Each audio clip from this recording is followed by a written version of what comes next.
ಓಂ ಶ್ರೀ ಗುರುಭ್ಯೋ ನಮಃ. ಹರಿ ಓಂ. ಗಣಾನಾಂ ತ್ವಾ ಗಣಪತಿಂ ಹವಾಮಹೇ ಕವಿಂ ಕವೀನಾಮುಪಮಶ್ರವಸ್ತಮಂ ಜ್ಯೇಷ್ಠರಾಜಂ ಬ್ರಹ್ಮಣಾಂ ಬ್ರಹ್ಮಣಸ್ಪತ ಆನಶೃಣ್ವನ್ನೋತಿಭಿಃ ಸೇದಸಾದನಂ. ಓಂ ಶ್ರೀ ಮಹಾಗಣಪತಯೇ ನಮಃ. ಓಂ ವಿಷಯತ್ವೋರ್ಜೇತ್ವಾ ವಾಯवस्थो वायवस्थदेवो वः सविता प्रार्पयति श्रेष्ठतमाय कर्मणः आप्यायध्वमग्निया देवभागमो जस्पतेः पयस्पतेः प्रजापतिं गणमेवायक्ष्मामावस्तेन ईशतमा घनपुंसो रुद्रस्य हेतिः परिवो प्रणक्तो ध्रुवास्मिन् गोपदो स्यादवह्वेर्यजमानस्य पशो पाहि. सर्वान् वा येषोऽग्नौ कामान् प्रवेशयति योऽग्नेनन्वाधाय व्रतमुपैति स यदनुष्ट्वा प्रयायात् अकामप्रीता येनं कामानानुप्रयायुः अतेजा अवीर्यः स्यात् सदूयात् तुभ्यन्ता अङ्गिरस्तम विश्वासुक्षितयः पृथक् अग्ने कामाय ये विरहिति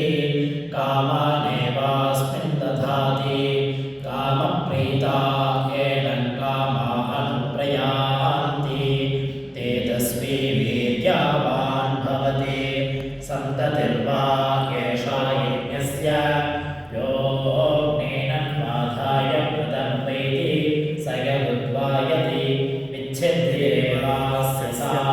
तं प्राज्यमुद्धृत्य मनसोपतिष्ठेत मनो वै प्रजापतिः प्राजापत्यो यज्ञः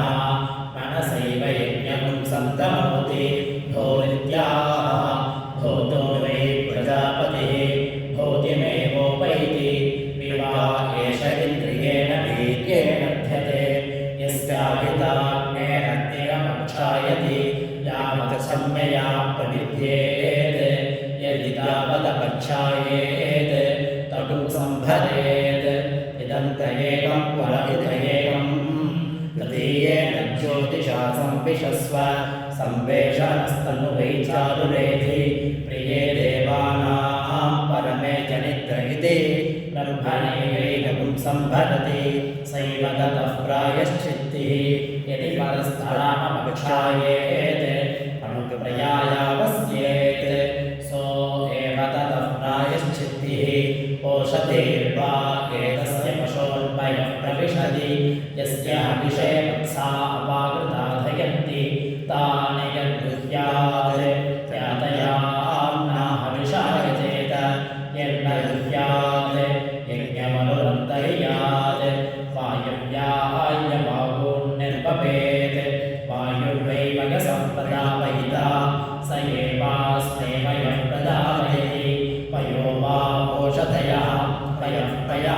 पयसेवास्मै वयो बन्धे अथोत्तरस्मै हविषे वत्सा न वा कुर्यात् सैव ततः प्रायश्चित्तिः अन्यथा न वा एष देवभागते येन व्यर्थयति ये यजमानस्य सायं च प्रभागच्छन्ति यस्य सायं दुग्धं हविरार्तिमार्च्छति इन्द्राय व्रीहिर्धरो व्योमसेत् पयो वा ओषधयः पय एवागृह्यगृहीत्वोपवसति यत्प्रातः स्यात् तच्छ्रद्धं कुर्यात् अचेतर ऐन्द्रः पुरोडाशः स्यात् इन्द्रिये एवास्मै समीची दधाति पयो वा ओषधयः पयः पयसैवास्मै पयो बन्धे अथोत्तरस्मै हविषे वत्सा न वा कुर्यात् सैव ततः प्रायश्चित्तिः उभयान् वा एष देवभागते येन व्यर्थयति ये यजमानस्य सायं च प्रायश्च ग्रामागच्छन्ति यस्योभयगुं हविरात्रिमार्च्छति ऐन्द्रं पञ्चशरावमोदनं निर्गमेत् अग्निं देवतानां प्रथमै यजेत् अग्निमुखा एव देवताः प्रीणाति अग्निं वा अन्मन्या देवताः इन्द्रमन्मन्याः ता एवोभयैः प्रीणाति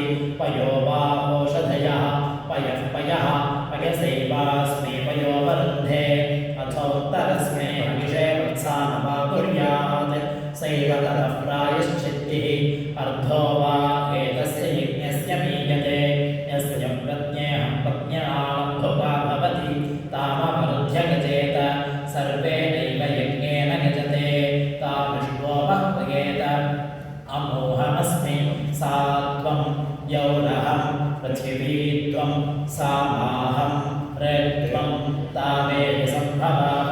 सहरेतो दधामहे पुंसे पुत्राय वेत्तवै काकस्पोषाकसुप्रजास्त्वाकसुवीर्यायेति अर्धगेवैनामपह्वयते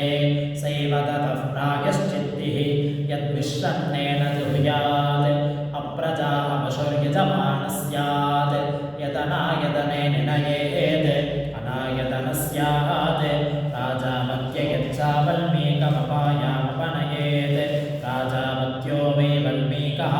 यज्ञः प्रजापतिः प्रजापतावेव यज्ञं प्रतिष्ठापयति भूरित्याह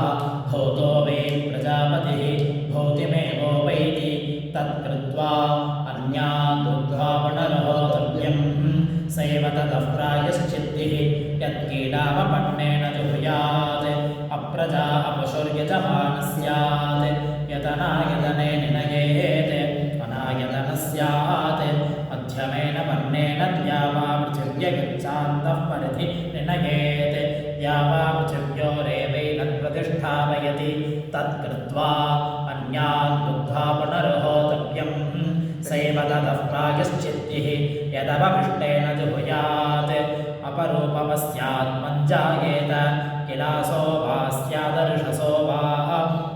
यत्प्रत्येयात् यज्ञं विच्छिद्यात् स जुहुयात् मित्रो जनान् कल्पयति प्रजानन् मित्रोदाधारपृथिवीं दद्यां मित्रकृष्टेरनिमिषाभिषष्टे सत्याय हव्यं घृतवज्जुहोतेति मित्रेणैवैनत्कल्पयति तत्कृत्वा अन्यान् दुग्ध्वा पुनर्होतव्यं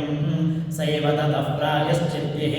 यद्पूर्वस्यामाहुत्यागमुदायामन्तराहुतिस्कन्देत् द्विपाद्भिः पशुभिर्यजमानो यद्धेत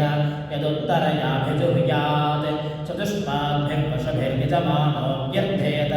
यत्र वेत्थवनस्पते देवानां गुह्यानामानि तत्र हव्यानि कामयेति वानस्पत्य यच्च समिधमाधाय तूष्णीमेव पुनर्जुहुयात् वनस्पतिनेव यज्ञस्यार्ताञ्चानान्तां चाहुतिविदाधार तत्कृत्वा अन्यान् दुग्ध्वा पुनर्होतव्यं सैव ततः प्रायश्चित्तिः यत्पुरा प्रयाजेभ्यः प्राणङ्गानुस्कन्देत् अर्धन्यवे च यजमानाय चागग्निः स्यात् यद्दक्षिणा ब्रह्मणे च यजमानाय चागग्निः स्यात् यत्प्रत्यगे होत्रे च पत्न्यै च यजमानाय चागग्निः स्यात् यदुदङ् अग्नेथे च पशुभ्यश्च यजमानाय चागग्निः स्यात् यदभिजुहुयात् रुद्रोऽस्य पशोन्धातुकः स्यात् यन्नाभिजुहुयात् अशान्त्रः प्रक्रियेत श्रुवस्य बुद्धेनाभिनिदध्यात् मातमो मा यज्ञस्य मन्मागजमानस्तमतेत् नमस्ते अस्त्वायते नमो रुद्रपरायते नमो यद्रनिशीलसि अमुं माहिगुंसीरमुं माहिगुंसीरदिगेन स्कन्देत् तं प्रहरेत् सहस्रशङ्गो वृषभो जातवेदाः स्तोमपृष्टो भगवान् सुप्रतीकः मानोहासीन्मेच्छितो नेत्वाजहाम गोपोषण्णो वीरपोषं च गच्छेति ब्रह्मणैवैनं प्रहरति सैव ततः प्रायश्चित्तिः।